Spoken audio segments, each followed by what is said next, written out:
أعوذ بالله من الشيطان الرجيم. بسم الله الرحمن الرحيم.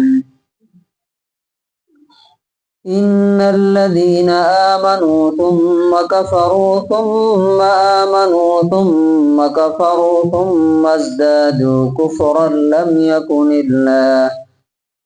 لم يكن الله ليغفر لهم ولا ليهديهم سبيلا. بشر المنافقين بأن لهم عذابا أليما. الذين يتخذون الكافرين أولياء من دون المؤمنين أيبتغون عندهم العزة فإن العزة لله جميعا.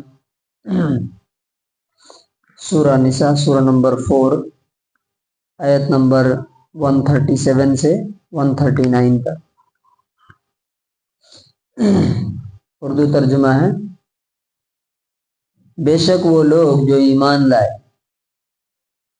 اور پھر کافر ہو گئے، ادھرم ہو گئے، پھر ایمان لائے، پھر کافر ہو گئے اور پھر کفر میں بڑھتے چلے گئے، تو اللہ تعالیٰ کبھی بھی ان کو معاف نہیں کرے گا اور نہ ان کو صحیح راستہ دکھائے گا. ایسے منافقین اور پاکھنڈیوں کو آپ خوشخبری دے دیجئے، گڈ نیوز دے دیجئے کہ ان کے لیے دکھ دینے والا اور بہت ہی تکلیف دہ سزا تیار ہے. یہ ایسے لوگ ہیں جو ایمان والوں کو چھوڑ کر کے کافروں کو اپنا دوست اور مددگار بناتے ہیں.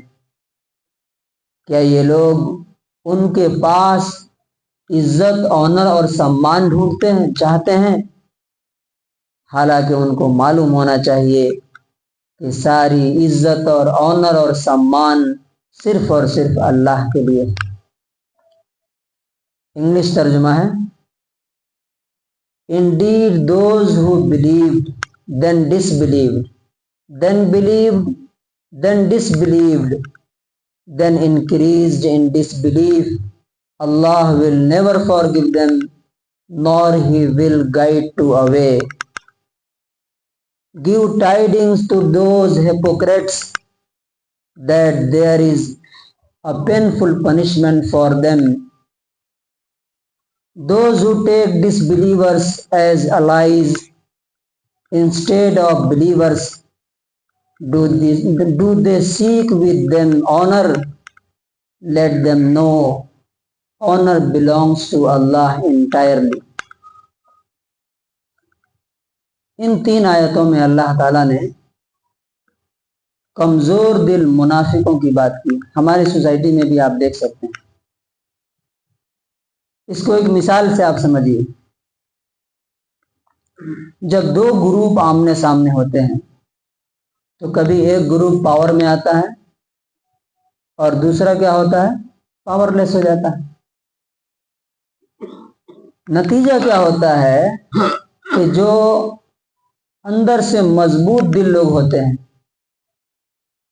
اور جو اصول اور پرنسپل پہ چلنے والے ہوتے ہیں، وہ ہمیشہ اسی ایک گروپ کے ساتھ رہتے ہیں، چاہے حالات اوپر ہوں چاہے نیچے ہوں.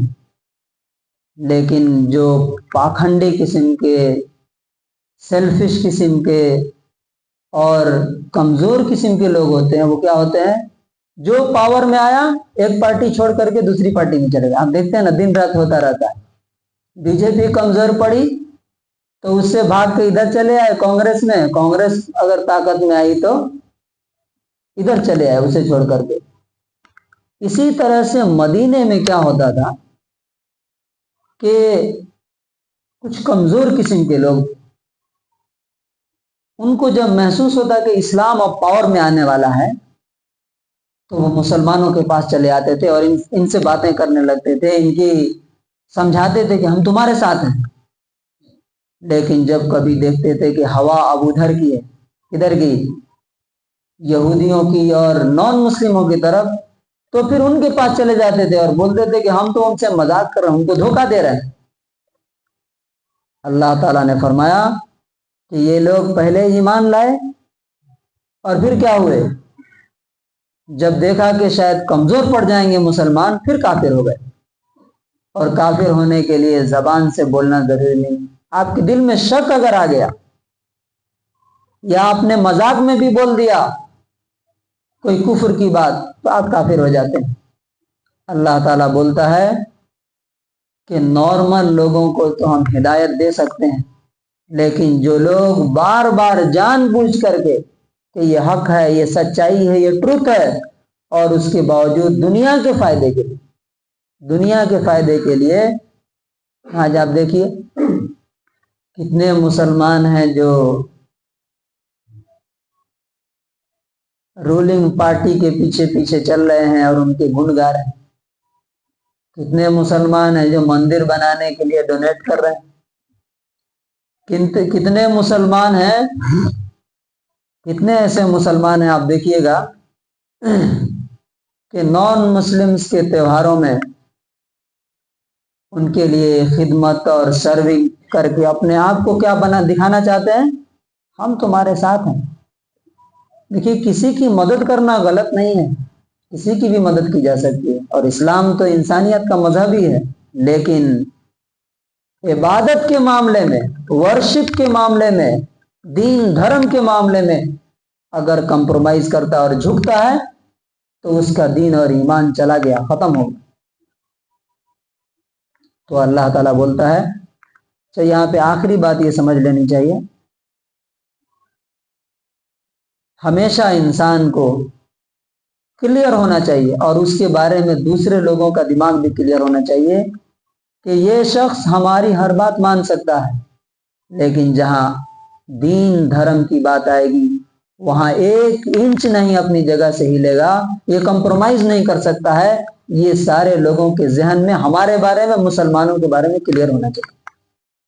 اور آخری بات جو اللہ تعالیٰ نے فرمائی وہ کیا، کہ انسان ایسا کیوں کرتا ہے، ادھر چھوڑ کے ادھر بھاگتا ہے، ادھر چھوڑ کے ادھر بھاگتا ہے، وہ سمجھتا ہے کہ ہم وہاں جائیں گے تو زیادہ فائدہ ہو جائے گا، ادھر جائیں گے تو زیادہ عزت مل جائے گی۔ لیکن آپ دیکھتے ہیں کہ جو لوگ ادھر ادھر بھاگتے ہیں اللہ تعالیٰ ان کو زیادہ ذلیل کرتا ہے۔ ایک مثال دیتا ہوں آپ کو، کرنٹ ایگزامپل، وسیم رضوی کو آپ جانتے ہیں؟ وسیم رضوی وقف بورڈ کا چیئرمین تھا اتر پردیش کا، بعد میں وہ کون تیاگی ہو گیا، ہاں جتیندر تیاگی ہو گیا، دھرم بدل لیا۔ معلوم اس کا کیا حال ہے، نہ گدے نہ دھوبی کا کتا، نہ گھر کا نہ گھاٹ کا، کہیں کا نہیں رہا، نہ اس سماج، بلکہ وہ تیاگی جو سماج اس نے اپنایا تھا اس سماج کے لوگوں نے بھی اسے ایکسپٹ کرنے سے انکار کر دیا، ریجیکٹ کر دیا، بولا کہ یہ ہمارے سوسائٹی کا آدمی نہیں ہے، یہ ہمارے میں نہیں رہ سکتا۔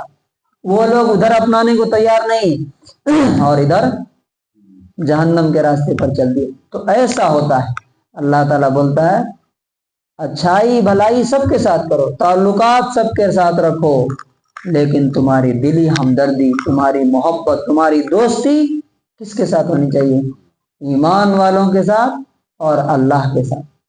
تو اللہ تبارک و تعالیٰ سے دعا ہے کہ اللہ تبارک و تعالیٰ ہمیں ان آیتوں پر غور کرنے اور ان کے مطابق اپنے ایمان کو مضبوط اور پختہ رکھنے کی توفیق نصیب فرمائے، ایمان پر زندگی دے اور ایمان کے ساتھ ہی کیا کرے، خاتمہ اور موت نصیب فرمائے۔